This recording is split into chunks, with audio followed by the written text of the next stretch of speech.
Hello everyone, welcome to my channel. If my videos touches your heart, don't forget to like and subscribe. Let's move toward video. I'm Sarah, a stepmother approaching her 40th birthday today. I want to tell you my own story. A story that even now when I tell it, my heart still feels heavy.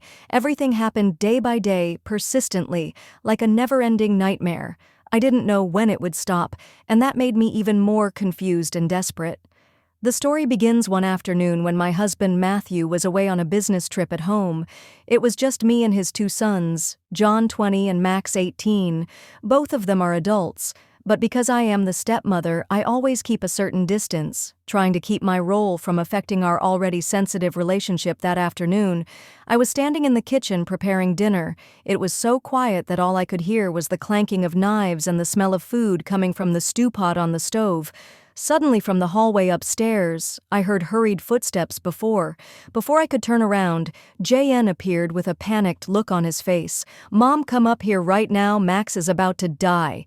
His voice was urgent and full of worry. Hearing that, I dropped everything I was doing, not having time to think, just running after John. My heart was pounding with fear. What does "he's about to die" mean? Did Max have an accident or is he sick? The questions kept popping up in my head, urging me to hurry up. When I reached Max's door, I had no time to prepare myself mentally when the scene before my eyes made me freeze. Max, with his thin, slender body, was standing there, completely naked. The light from the window shone in, revealing every line on his body. Max smiled a smile I couldn't quite place. It wasn't a happy smile, nor was it one of pain or help. There was something strange about it, something that made me shiver. "Max, what are you doing?" I stuttered, my voice trembling with shock and confusion. I tried to look away, but the image was so deeply engraved in my mind that I could never forget it. Before I could react, Max quickly walked over, grabbed my hand, and pulled me into the room. His gesture was both decisive and unexpectedly forceful. I panicked, trying to struggle, but before I could do anything, the door behind me closed with a click. John, who had just led me here, stood blocking the door, his eyes looking at me with confusion. It seemed to imply both complicity and hesitation. John opened the door. "What are you doing?" I turned around and shouted, trying to stay calm, but my voice was lost in panic while I was trying to calm down and escape the tense situation. Suddenly, I felt a weight from behind. John was close to me, his two hands gently holding my shoulders, his breath blowing close to my ear, making me shiver. "Stepmom, we can't stand it when we see you with father." His voice was low and horror, like a bold and calculating confession. I was stunned, unable to believe what I had just heard. "John, what are you talking about? I don't understand." "Stand," I stammered, trying to turn around to face him, but John didn't move. His eyes were glued to me, not leaving at this moment. Max approached step by step, as if he was intentionally prolonging the suffocation in the air. He bent down so low that our faces were only a few centimeters apart. Max's eyes looked at me deeply and strangely, as if he was reading every thought in my head. "Mom," Max whispered, his voice flat and cold, "please indulge us." The words hit me like a blow. I felt my throat tighten, my body frozen in terror. "It can't be. It can't be." I screamed in my heart, but my legs were frozen, unable to move. The children I had always tried to protect, the children I thought I could give my love to, were now doing this to me. I tried to struggle to escape the pressure that was holding me, but in front of me was Max and behind me was John, both of them, like a wall blocking all escape routes. "Let me go." I tried to scream, but my voice was so shaky, so weak that even I didn't recognize it. Max smiled, a small but sight smile. "Mom, don't try to resist. We don't want to hurt you," he said, his eyes challenging any plea. "We just want you to know how important you are to us." Max's tone was even, but every word he spoke was like a knife cutting into my sanity. "Max? John, what are you guys doing? Stop it right now!" I shouted, trying to control the fear in my voice, but that only made them both more daring. John from behind tightened his grip on my shoulders, leaning down close to my ear and said, "Stepmom, you don't understand. Every time we see you, we can't control ourselves." Hearing that, I tried to push John away, but I couldn't. I was about to say something. A word stopped, but before the sound could escape from somewhere, an arm gently slipped under my thin shirt. The fingertips touched my secrets, carrying a captivating warmth, causing my whole body to freeze. A strange electric current ran down my spine, causing all my senses to fall into a state of paralysis. I wanted to speak. I really wanted to say, "Stop." But my lips were pressed together, the words unable to escape, as if the weight of the struggle inside me had locked my will in that moment. I could only stand still, my heart pounding wildly amid internal conflicts. I tried to control my body, wanting to step back, wanting to escape this seductive touch, but it was terrifying. My body no longer listened to my mind like a natural reflex. Each intimate gesture was gradually responded to weakly, then more intensely. I clearly felt myself drifting away from the principles that had once held me. They took turns touching me. The gestures seemed endless, their eyes shining with triumph and boldness without a trace of hesitation or reserve. Each movement seemed to draw me into a dead-end vortex where all my will to control was gradually eroded. I tried to hold on to some sanity, tried to find myself in the midst of this chaos, but all my efforts were in vain. What was happening around me was like a nightmare that I couldn't escape from. My body reacted against my will in direct opposition to the screaming mind. It was an uncomfortable mix of deep humiliation, loss, and an emotion I couldn't name, almost foreign and full of guilt. I knew it was wrong, that I was crossing a line of no return, but it was terrifying to realize that I couldn't stop myself from embracing a small part of this unfamiliar excitement. It was like a whirlwind that swept away every rational barrier I'd built up throughout my life. With each passing moment, I felt myself losing more and more what I had believed in.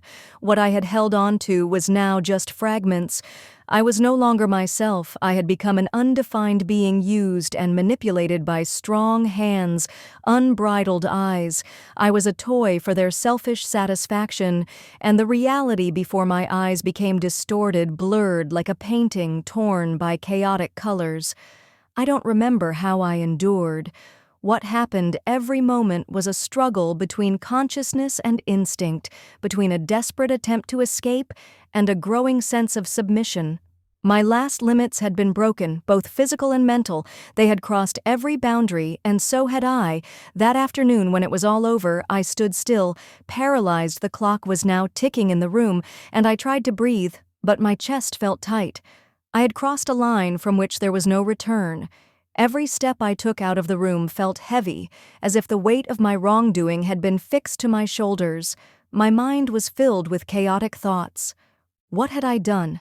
How did it come to this? Images of Max and John, my husband's 2 children from a previous relationship, flashed through my mind, evoking feelings of guilt and utter confusion.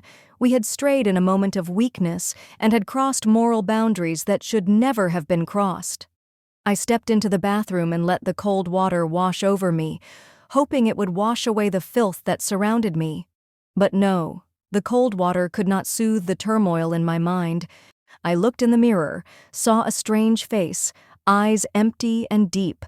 I wondered how long I could hide this, if I had the strength to go on as if nothing had happened. Part of me wanted to tell my husband everything, admit everything, and take responsibility. But immediately that thought was rejected. If I told him, this family would be torn apart, the broken pieces of trust would never be put back together again. I could not do that to my husband, who had always loved and trusted me absolutely, so I chose to remain silent. I told myself that time would heal all wounds, that if I did not speak out, no one would know, but Max and John did not think so. I felt their eyes that seemed to confirm that now between us there was more than just this. One time they began to approach me more with ambiguous gestures and words, making it impossible for me to find peace. Their actions were no longer just daring experiments, but now a continuous possession without hesitation or reserve. Every time Matthew left the house, both Max and John seemed to become different people, bolder, stronger, and completely leaving no room for me to resist. At first, I still tried to resist. I screamed, pushed them away, struggled in vain. But those efforts were like small echoes in the empty room, unable to shake their determination. My resistance only made them more excited, as if they saw in it a game. a challenge that made them want to take more each time. Like that, I felt small and powerless before their strength and determination. But then the scariest thing was that gradually my resistance became weaker and weaker. I no longer had enough strength to push them away. No more screaming or struggling. Instead, my body began to react in a different way, a way that I didn't want and couldn't control. I felt myself slowly becoming resigned, as if all the doors in my mind had been locked and I could only accept it at first. I still felt a little embarrassed, a little bit of resistance in my eyes or gestures, but as time went on, that feeling gradually disappeared, giving way to emptiness. I no longer had the strength to think much. I began to accept their actions without any reaction. Every gesture, every look of theirs seemed to remind me that I now belonged to them both physically and mentally. Ma and John seemed to notice the change. Their boldness became more and more obvious. No longer hesitant, they no longer had to probe nor wait. Instead, they took me whenever they had the chance. They turned these moments into a habit. And I, from a fierce resistance, now became a passive person, accepting everything they imposed. I knew clearly that this was wrong, that it crossed all the boundaries that a woman could endure, but it was terrifying to realize that I no longer had the strength to refuse, no longer had the will to fight. My mind had been worn down, and my body had learned to accept it as inevitable. I felt like I no longer belonged to myself. I was just part of a never-ending cycle, a game I could never control. Gradually, I lost all feeling. All that remained was emptiness, a dull ache that I couldn't name. I didn't know how long I could continue living like this, and if I would have the strength to get out of the hole I had fallen into. Those days became an endless loop, where each day that passed only brought more darkness to my life. I didn't know what to do anymore. Every night, lying next to Matthew, I watched him sleep soundly, his face so peaceful that it made my heart ache. He had no idea what was going on behind his back. No idea that the wife he loved and trusted was carrying such a dark secret. I wondered if I should tell everything to end it all, to free myself. But if I did, what would happen to this family? Would Matthew ever forgive me? Or would he leave forever? Part of me wanted to confess everything, to kneel before him, to tell him that I was wrong, that I wasn't strong enough to stop it from happening in the first place, but the other part, the scared and weak part, prevented me from doing so. I was afraid of losing him, of losing the family we had built together. I was afraid of his pointed eyes, afraid of his reproaches, afraid of an irreparable breakup. But if I continue to keep quiet, how long will this last? How many more days can I endure like this? Max and John show no signs of stopping, and I myself, I am sinking deeper and deeper into the quagmire of resignation. I am losing control of myself, and that scares me more than ever. I need a way out, a way to save myself in this family, but I don't know how. I want to ask you, should I tell everything, or should I keep quiet and try to live with this burden? Please give me some advice. I can't go through it alone anymore. From my own story, I realize that silence is never the right way to solve any problem. Small missed aches, if not faced and handled promptly, will become big cracks, threatening to destroy the most precious things in your life when you choose to hide. Not only do you live in torment, but you also create opportunities for others to continue to hurt you. I want to give everyone sincere advice. Always be brave enough to face the truth. No matter how difficult it is, none of us are perfect. Everyone makes mistakes. But what is important is how we choose to fix it. Silence only makes you lose yourself, and those around you. Seek support from people you trust, from family or experts. Sometimes just one person listening and understanding will help you find a way out of seemingly endless deadlocks. Likewise, never let fear make you a hostage in your own life. Strength does not come from hiding mistakes, but from admitting and finding ways to fix them. No matter what the outcome, at least you have tried to keep the true values in your heart and protect the most precious thing: self-respect and dignity. My story ends here. I am at the crossroads of silence, confession, or escape, but I cannot go any further. I don't know what to do nor how I will end it all. Perhaps this story will forever be a loop in my mind with no end, no way out. Thanks for watching. If you enjoyed this video, please like, share, and subscribe for more. Don't forget to click the notification bell icon to stay notified.